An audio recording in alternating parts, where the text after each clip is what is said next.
Hai semuanya. Pernah kebayang gak sih tinggal di tempat sampahnya lebih banyak ngomong daripada orangnya?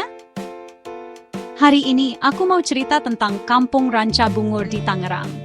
Cerita tentang orang-orang yang gak mau kalah sama sampah.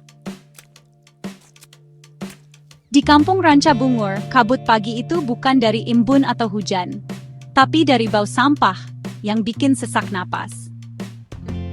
Bu Ratna berdiri di depan rumahnya dikelilingi sampah plastik. Beliau ngehela napas, ambil ember kecil, terus mulai mungutin sampah yang masuk ke halamannya. Bu Ratna, mau nyapu laut juga? Canda Pak Raji, ketua RT, sambil naik sepeda tuanya. Bu Ratna jawab, kalau bisa sih mau Pak, tapi lautnya udah kayak pasar malam, rame sama kotor. Di warung kopi Mak Enah, warga lagi pada ngobrol. Tahu nggak, Tangerang nyumbang 32% sampah Banten. Kita juaranya, seru Udin, seorang nelayan. Juara apa? Juara ngotorin bumi, timpal jajang, mantan guru yang sekarang mulung buat bertahan hidup. Di pojokan, Aditya, anak muda yang pendiam, lagi nyatet. Dia baru pulang dari kuliah di Yogyakarta, tapi kampungnya malah makin parah. Jalan makin bolong, kali makin dangkal, sampah makin numpuk. Aditya ingat waktu kuliah dia belajar tentang pengelolaan sampah dan daur ulang. Tapi pas dia usul ke kelurahan, dia malah dikasih formulir bantuan sembako dan dibilang, urusan sampah itu urusan DLHK, bukan urusan kita.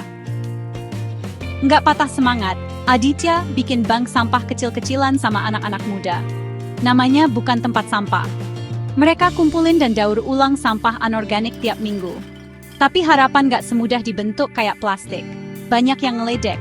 Percuma, nggak bakal ada yang berubah. Pemerintah aja nggak peduli. Bencana datang. Saluran irigasi utama mampet, sawah kebanjiran, panen gagal. Semua panik. Ini gara-gara sampah. Sampah yang kalian buang sembarangan, teriak Bu Ratna di rapat warga. Pak RT ngangguk. Dia tahu dana pengelolaan sampah seringnya dipakai buat studi banding keluar kota. Tapi banjir itu mengubah segalanya.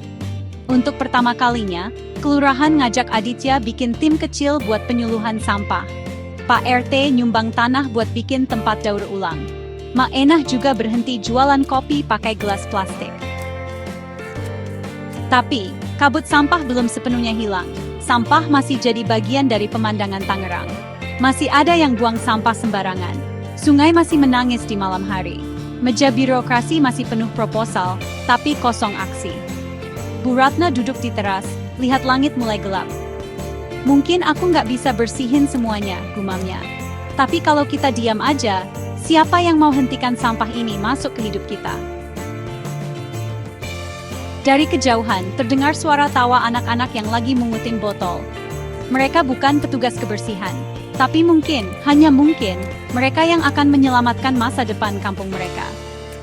Kalau kalian suka cerita ini dan mau lihat kisah inspiratif lainnya, jangan lupa like, share, dan subscribe. Ingat, perubahan dimulai dari kita. Terima kasih sudah menonton.